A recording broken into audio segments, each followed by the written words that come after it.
All right, what is up, Guffers? Joey Marino here from Grown Up Fantasy Football. I know it's the weekend, but I'm still here to give you some fantasy football content. Today, I'm talking about part one of my 2021 fantasy football draft targets. All right, so if you're new here or if you haven't done already, hit that subscribe button down below. For more fantasy football content. We're doing podcast episodes. We'll maybe mix it up a little bit, and we got some videos we're going to put out during the week. And check us out on Twitter at GrownUpFF so you don't miss any very exciting, very great fantasy football content.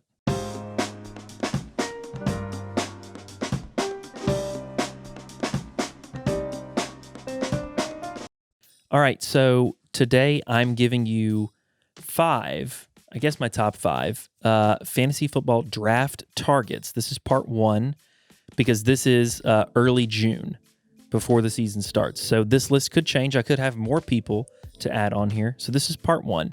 And let's just get right into it. I'm going to start with, my number 5 draft target, and that's Austin Ekeler, running back for the Chargers. Okay.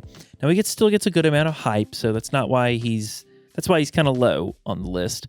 Currently, his ADP is 206, so he's being drafted as a potential RB1 for a team, or it could be an RB2. But I think he certainly has RB1 ceiling, and he could very well hit it with a full season. Now, last year he missed a bunch of time due to injuries, but after he came back from injury in Week 12, in 4 out of the 6 games remaining on the schedule, he had 7 or more targets, including 16 targets in, against Buffalo. So he's going to have targets. There's not a running back. We saw Josh Kelly last year take a few snaps when Ekeler was out, but I don't see really anybody taking over that role. Ekeler can do it in the passing game, and he can get it done on the ground too. He's going to be in a high-flying offense. I really like Austin Ekeler. I think he definitely has RB1 potential right here, so I'm definitely looking at him in my drafts. At number 4, I'm going to go with Ryan Tannehill, quarterback of the Titans, okay? So for the past 2 years, since he took over the starting job in Tennessee, he's kind of been outperforming his draft position, right? Now, currently his ADP is 1105, and I think he could very well, become a QB1. He's been a QB1. He's been finishing as a QB1 the past couple of years. I think he does it again, and he's probably got a pretty good ceiling. Now, there is some concerns, okay? Outside of A.J. Brown, they don't have much at wide receiver, okay? And they're definitely a run-first team with Derrick Henry in the backfield, okay? But there's a few things to look at. Oh, and the other thing is, he had 7 rushing touchdowns last year. Not sure that happens again, but he's been super clutch last year. He was incredibly, he performed incredibly well in the fourth quarter, had, 6 comebacks during the regular season. And my prediction, if you haven't seen my video on where I think Julio Jones will go, my number 1 choice is the Titans. So if the Titans are able to get Julio with A.J. Brown, that will only benefit Ryan Tannehill. So right now at 1105, if you're doing some dynasty startup drafts, Tannehill's in a pretty good spot for you to pick up. So I'm looking at Ryan Tannehill in a lot of my leagues. All right, at number 3 on my draft targets for 2021, I've got tight end Jared Cook, okay? If you are not going to if you're not going to take Travis Kelce, George Kittle, Darren Waller, maybe TJ Hawkinson in the first 1 to 6th rounds with Hawkinson, then you're kind of taking a shot on any of these other guys. So why not take a shot on a guy you could get at the very end of the draft? His ADP is 1509, okay? He is basically, people are taking flyers on him, and I think they should. He has been moderately productive for somewhat of an older tight end over the past few years on good offenses like Green Bay and New Orleans. He's going to the Chargers now, which is going to be an explosive offense. I've kind of briefly touched on that with Austin Ekeler, with an ascending quarterback who can get the ball downfield. And the beautiful thing about Jared Cook in LA is Hunter Henry is gone. That leaves 93 targets from last year for someone to absorb. Yes, Keenan Allen will get some. And yes, Austin Ekeler and Mike Williams will get theirs as well. I'm not really looking for a whole lot of volume with Jared Cook. I'm taking that flyer. I'm looking for red zone opportunity. He had a nose for the end zone last year. I think 7 touchdowns on the year. That's pretty good for a tight end that you're grabbing at the end of your draft, who you can probably, play just about every week. You probably want to pick up another guy here or there and look at matchups on your waiver wire. But Jared Cook is always a pretty solid option if you don't have one of those top tight end guys. So if I'm not going to draft Kelsey, Kittle, Waller, maybe Hawkinson, then I'm taking a look at Jared Cook at the very end. So take a look at Cook. All right, at number 2, I've got a running back, all right, who I think is getting very disrespected right now. And that's Josh Jacobs from the Raiders, okay? My reasoning for that is in 2019, his rookie year, he finished as the RB14, okay?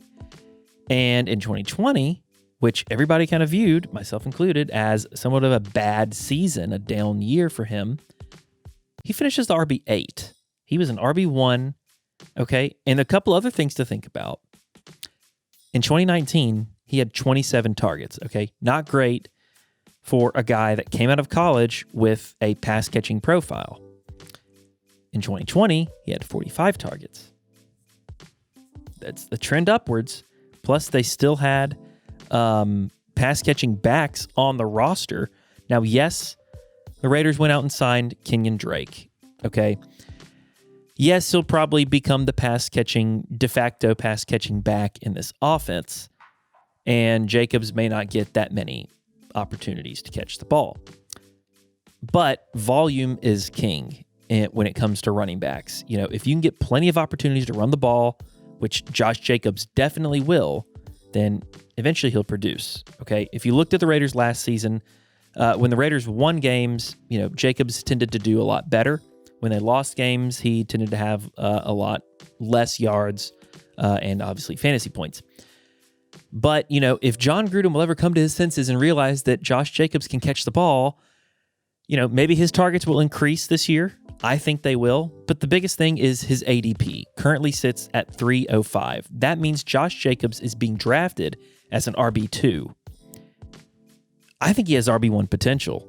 He definitely does.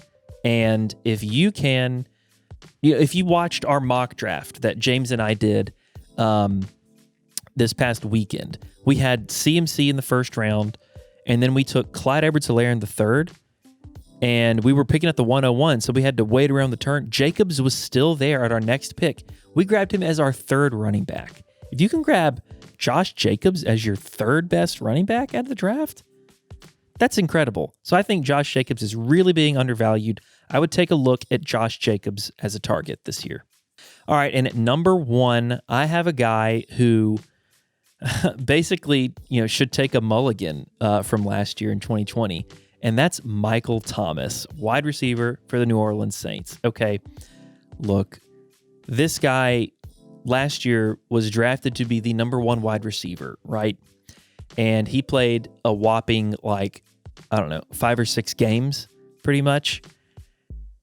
Okay, there's a lot of things to unpack here. Yes, the Saints, it's going through a quarterback change. All right, you go from Hall of Famer Drew Brees to Taysom Hill, Mr. Inspector Gadget, and Jameis Winston, who had to get LASIK vision surgery to correct his vision. So that's not very compelling. But regardless, Michael Thomas is an incredible wide receiver, okay? The thing is, we've seen him run a ton of slants, okay? The reason he set the NFL record for receptions in a season is because he's running 3-yard slants and ends and these short routes because, let's face it, Drew Brees' arm strength wasn't what it was in his last seasons in New Orleans. So, yeah, your best receiver can play possession and just play underneath. Now you've got 2 quarterbacks who have some more arm strength. Obviously, Jameis can support wide receiver ones in fantasy. Look what he did with Chris Godwin and Mike Evans in Tampa. I think Michael Thomas has a resurgence right here. He's probably going to come back with a little bit of a chip on his shoulder, and right now his ADP is 212. We took Michael Thomas in our mock draft as our wide receiver one, and I felt super confident in that because Emmanuel Sanders is gone, Jared Cook is gone. Outside of Alvin Kamara, Michael Thomas isn't really fighting anybody for targets. He's going to eat. He's clearly the alpha in the receiver room. I think Michael Thomas is getting seriously disrespected. I think he's a great value at 212. He can produce. He's proved it. He can produce with Tyreek Hill or Devontae Adams, who are, being viewed as the top two wide receivers, and rightfully so. But I think Michael Thomas has a ceiling of that same caliber. All right, so that is going to do it for my current top 5 draft targets. I might be doing another video, a part 2 to this video, later on during the off season as we get closer to drafts and as rosters start to take more shape, as mock drafts come and ADP shifts. So we may see another one of these lists, but those are my top 5 draft targets that I'm looking at in my drafts this year. So leave a comment below what you think of my draft targets. If you think I'm stupid, if you think I'm a genius, please leave a comment and let me know. And if you haven't already, hit that subscribe button down below so you don't miss any more Grown Up Fantasy Football content. Check us out on Twitter at GrownUpFF, Facebook.com/GrownUpFF, all the stuff. We have a podcast on Apple, on Spotify, on Amazon, on everywhere you listen to a podcast, even iHeartRadio. Go check it all out. Go grow up and go get yourself guffed.